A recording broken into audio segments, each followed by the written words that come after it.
नमस्कार, ये है पार्लियामेंट्री बिजनेस और मैं हूं आपके साथ आयुषी ओझा।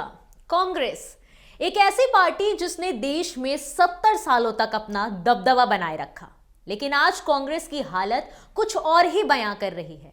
क्या कांग्रेस लगातार एक के बाद एक राजनीतिक भूलें करती जा रही है, जिसका फायदा दूसरी पार्टियां उठा रही हैं? एक शताब्दी से भी ज्यादा पुरानी कांग्रेस की हालत देखने लायक है। कांग्रेस को किसी को डुबाने की जरूरत नहीं, बल्कि यह अपने बोझ से ही डूब रही है। भाजपा सहित अन्य दल सिर्फ इस पुराने राजनीतिक बरगद के डाले ढहते हुए देख रहे हैं। कांग्रेस की हालत ऐसी हो चुकी है कि वह क्या ही केंद्र की सरकार की नीतियों का विरोध करेगी, बल्कि वह अपने घर को ही नहीं संभाल पा रही है। पहले मध्य प्रदेश और उसके बाद राजस्थान में सत्ता को लेकर कांग्रेस में जो घमासान मचा, उससे कांग्रेस लगातार पतन की ओर बढ़ रही है। ऐसा नहीं है कि यह संघर्ष राज्य या देश की सेवा के लिए किया जा रहा है, यह शुद्ध तौर पर सत्ता के बंटवारे में हिस्से की लड़ाई है। इसमें विधायकों का असंतोष इस मुद्दे पर नहीं है कि राज्य में विकास कार्य नहीं हो रहा या भ्रष्टाचार बढ़ रहा है, बल्कि मुद्दा यह है कि सत्ता में उन्हें मलाई खाने को नहीं मिल रही। कांग्रेस में अनुशासन की किताब उल्टी पड़ी हुई है। सत्ता की महत्वाकांक्षा की आड़ में उसके पन्ने फाड़े जा रहे हैं।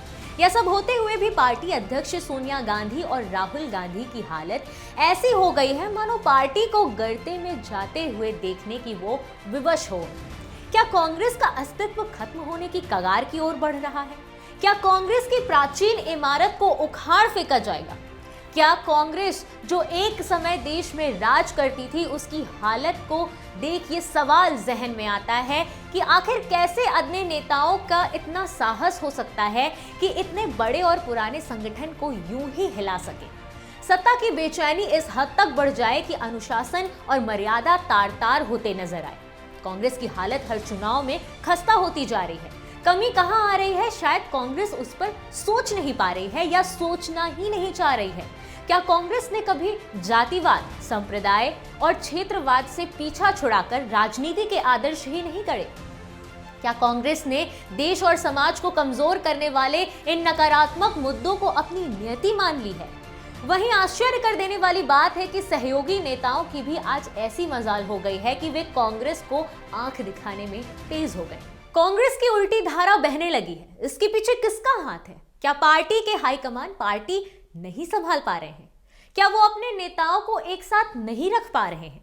क्या कांग्रेस नाराज मतदाताओं को मनाने के तौर तरीके अपनाने की बजाय कांग्रेस नेतृत्व कोप भवन में चला गया है? क्या कांग्रेस को सही दिशा देने वाला कोई नहीं है?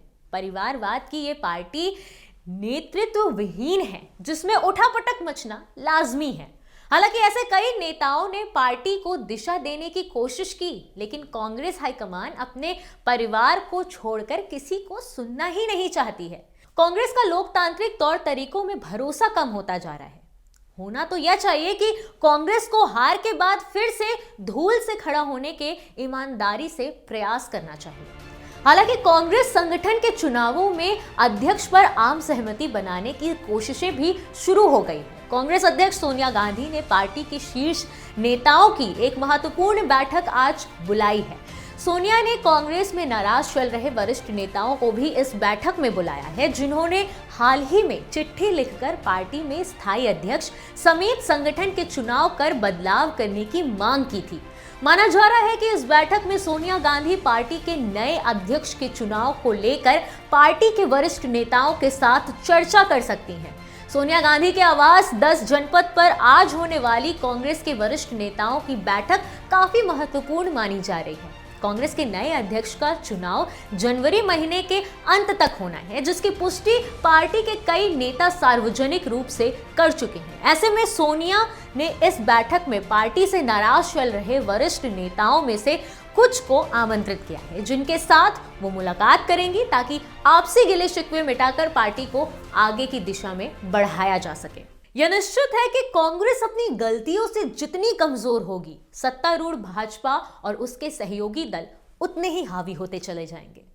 कांग्रेस कभी भी इस कमजोर दलील के सहारे अपना बचाव नहीं कर सकेगी कि केंद्र की भाजपा सरकार दुश्मनी के कारण कांग्रेसियों के खिलाफ कार्रवाई कर रही है। कांग्रेस को देश के संविधान और न्यायपालिका पर पूरा यकीन होना चाहिए कि देर से ही सही, अगर गलती नहीं की है तो सजा भी नहीं मिलेगी। इससे मतदाताओं में कांग्रेस के सिद्धांतों के प्रति भरोसा बढ़ेगा।